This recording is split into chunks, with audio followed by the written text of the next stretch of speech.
स्वागत है आपका। और दालों की कीमतों में तेजी फिर से देखने को मिली है। चाहे वो तुअर हो, उड़द हो, पिछले एक साल का कंपैरिजन किया जाए तो सभी भावों में हमने यहाँ पर बढ़त आते हुए देखी है, वो भी डबल डिजिट परसेंटेज। चने की दाल की कीमतों में एक साल में 17% तक की तेजी आई है। इतना ही नहीं, भारत दाल के तहत बिकने वाली चना दाल में भी मंथ ऑन मंथ हमने 3% का इजाफा होते हुए देखा है।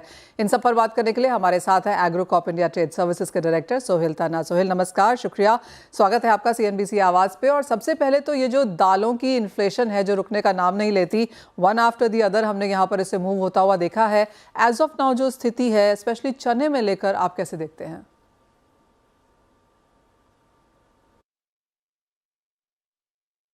पर है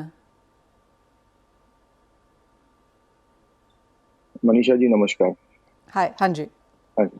पिछले 8-10 दिन से हम देख रहे हैं कि सभी दालों में दाम गिरे हुए हैं, इंक्लूडिंग चना ऑल्सो।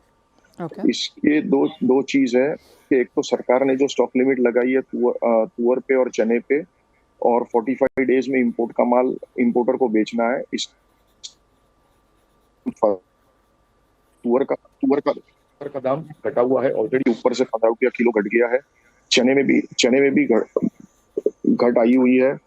चने में आप देखेंगे तो $890 ऑस्ट्रेलिया का ट्रेड हुआ था। उसके बाद चना अभी $850 के ऊपर ट्रेड हो रहा है। उसमें भी बायर कमजोर है। The okay. रीजन ये है कि ऑस्ट्रेलिया से बिकवाली अच्छी है, बट यहाँ पे अगर देखेंगे कि फेस्टिवल सीजन का टाइम है, जैसे गणेश चतुर्थी है, दीपावली आएगी, ठीक है, तो इसके इसके चलते यहाँ पे मांग अच्छी रहेगी। चने में यहाँ से ज्यादा घटने के और चांसेस नहीं दिख रहे हैं। पाइपलाइन कंप्लीटली एम्प्टी है। नया चना आने के लिए ऑस्ट्रेलिया से टाइम लगेगा। ओके। नया चना पे आप देखेंगे तो कोई भी हालत में नवंबर एंड से पहले यहाँ पे इंडिया पहुंचेगा नहीं। तो इंडिया में इंडिया में कंटिन्यूसली मांग रहेगी और यहाँ पे चने की कीमतों में वापस उछाल दिखेगा। सरकार का एक फैसला और रूमर से यहाँ पता चल रहा है कि सरकार रशिया काबुली की ड्यूटी जीरो कर रही है। इससे थोड़ा फर्क पड़ सकता है, बट कोई लंबा फर्क नहीं पड़ेगा। बट उनको करना पड़ेगा ये ड्यूटी कम, ओके। सोहेल, आप कहेंगे जो सप्लाई ये बढ़ाने के लिए। काबुली पर 0% हो जाएगा, ये as of now market sentiment है। ऑफ कोर्स इसकी कोई नोटिफिकेशन तो अभी तक है नहीं, नहीं, कोई लेकिन नहीं। इसका this is only the rumour. Correct. Sohail, साथ ही साथ ये जो भारत दाल है, आई डोंट नो आप कितना क्लोजली इसको फॉलो करते हैं, लेकिन वहां पर भी हमने प्राइस इंक्रीज आता हुआ देखा है। कैसे आप देखते हैं सरकार की तरफ से जो मार्केट में वितरण है, ऑफ कोर्स उसकी क्वालिटी को लेकर पीछे कुछ कंसर्न्स भी रहे हैं, लेकिन अक्रॉस जो ये राइज है चने में, आपको लगता है अगस्त निकल गया, सितंबर अक्टूबर में देखने को मिलेगा, नवंबर में ऑफ कोर्स फसल आ जाएगी? देखिए, कैसा है कि भारत दाल आप पिछले 3 साल के मुकाबले करेंगे तो सरकार के पास इस बार बफर स्टॉक है ही नहीं। आप 3 साल का कंपैरिजन करेंगे तो चने का, और चना प्राइवेट प्लेयर्स के पास भी नहीं है, और चने की फसल इस बार कम इंडिया में है, वो सबको पता है। तो इसके चलते भारत दाल की क्वालिटी में कोई खराबी नहीं थी, ऐसी कोई बात नहीं है। बट बफर स्टॉक नहीं होने के कारण और फसल कम होने के कारण ये दाम में बढ़ रहे हैं, और कुछ नहीं। ओके। और जैसे आपने कहा साहिल कि आगे जाकर ऑफ कोर्स हम यहाँ पर नवंबर में न्यू क्रॉप्स आता हुआ देखेंगे, तो अगर हम सितंबर और अक्टूबर के महीने की बात करें जहाँ पर अच्छी फेस्टिवल डिमांड भी निकल के आएगी, किस तरह की फिर अवेलेबिलिटी है? और यहाँ से आप जैसे कहा कि प्राइसेस अप मूव दिखा सकते हैं, तो कितना अप मूव देखने को मिल पाएगा? ये करीबन आप देख लो कि यहाँ अभी जो फेस्टिवल डिमांड है और पाइपलाइन एम्प्टी है, तो इसके चलते एक बार $10-20 का और करेक्शन आ सकता है। उसके बाद वापस $75 से $100 का उछाल आएगा प्राइसेस में। 75 से $100 का? यस। ओके। ये तो चने की बात हुई। आपको लगता है ओवरऑल दालों में भी ऐसा कुछ ट्रेंड देखने को मिलेगा? बिकॉज हमने देखा है सरकार काफ़ी हद तक यहाँ पर प्रॉक्सी यूज़ करती आई है। येलो पीस का इंपोर्ट उसका एक क्लियर एग्जाम्पल है। बाकी दालों में किस तरह की सिचुएशन बनता हुआ देखेंगे?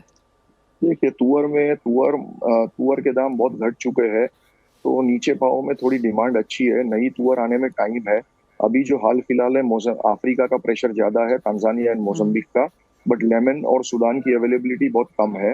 तो एक बार सितंबर महीने में यहाँ से तुअर के दाम थोड़े बढ़ सकते हैं। कोई लंबी चौड़ी तेजी नहीं है, और टेम्पररी बेसिस पे स्पॉट मार्केट बढ़ सकता है। और बाकी जहाँ की उड़द की बात है वहाँ पर भी कोई बहुत बड़ी चिंता एज ऑफ नाउ आप बनता हुआ देखते हैं, क्योंकि ऑफ कोर्स दालों की बुआई इंडियन मार्केट्स में अच्छी खासी हुई थी, लेकिन जिस तरह की बारिश हुई है वहाँ पर कुछ ईल्ड को लेकर चिंताएं हैं, कहीं कहीं कुछ क्रॉप को लेकर भी चिंताएं हैं। आपके पास लेटेस्ट अगर कोई इन पर नंबर? देखिए, अभी जो बारिश जो हुई है उससे बहुत अर्ली है ये सब कहना कि क्या डैमेज हो सकता है और क्या ईल्ड में आ सकता है। ये खाली सेंटिमेंटल गेम है, बट टेम्पररी थोड़ी बहुत पाइपलाइन खाली देखते हुए और सेंटिमेंट्स को देखते हुए तुअर उड़द में थोड़े दाम बढ़ सकते हैं टेम्पररी बेसिस पे। पर हालांकि और कोई ज्यादा लंबी तेजी दिखती नहीं है दाम बढ़ने की आशंका। सोहेल, जब आप कहते हैं कि टेम्पररी और शॉर्ट टर्म के लिए थोड़े से दाम बढ़ सकते हैं, तो हम क्या परसेंटेज की बात यहाँ पर कर रहे हैं? आप कह रहे हैं 2-4% की तेजी देखने को मिल पाएगी? मैक्सिमम 5%। ओके सोहेल, आगे जाके आप किस तरह की फेस्टिवल डिमांड आप बनता हुआ देख रहे हैं? हमें ईयर ऑन ईयर क्या इजाफा है इंडियन डिमांड कंजम्पशन को लेकर?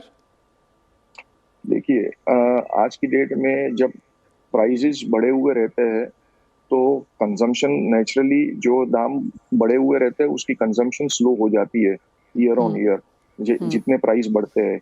बट उसके सामने आप देखो, येलो पीस सबसे सस्ता हुआ आइटम है और येलो पीस की अवेलेबिलिटी अच्छी है, तो येलो पीस की कंजम्पशन बढ़ेगी और ये येलो पीस सब्स्टिट्यूट में काम आता है तुअर दाल के दौर पे भी और थोड़ा बहुत चने के ऊपर भी। तो इसका सब्स्टिट्यूशन 15-20% इफेक्ट करता है। तो कंजम्पशन आप देखेंगे तो इतना नहीं बढ़ेगा, बट डेफिनेटली जो सेंटिमेंट्स और सप्लाई कम है उसकी वजह से दाम बढ़ सकते हैं।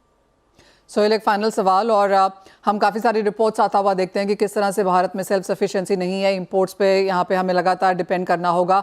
2030 में किस तरह की डिमांड रहेगी, 2040 में किस तरह की डिमांड रहेगी, वो नंबर्स वहाँ पर काफ़ी बड़े हैं और एक गैप काफ़ी स्ट्रॉन्ग। जिस तरह की सरकार की नीतियाँ हैं, आपको क्या लगता है कि एक नया स्टेप यहाँ पर एक और क्या आ सकता है? देखिए, नया स्टेप में अगर आप सोच सकते हो तो शायद सरकार ऐसा कर सकती है कि स्टॉक लिमिट जो 200 टन की है उसको शायद 100 टन कर देवे, ऐसा पॉसिबल हो सकता है।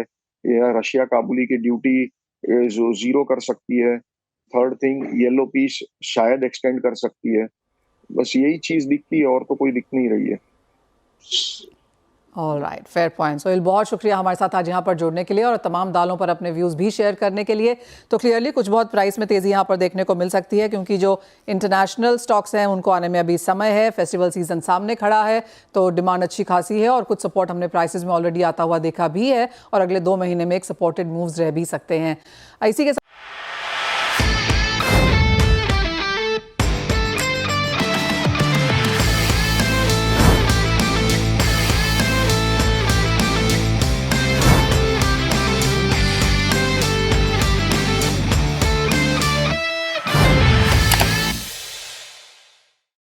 बता दें कि मनी कंट्रोल पर दिए गए विचार एक्सपर्ट्स के अपने निजी विचार होते हैं। वेबसाइट या मैनेजमेंट इसके लिए उत्तरदायी नहीं है। यूजर्स को मनी कंट्रोल की सलाह है कि कोई भी निवेश निर्णय लेने से पहले सर्टिफाइड एक्सपर्ट की सलाह लें।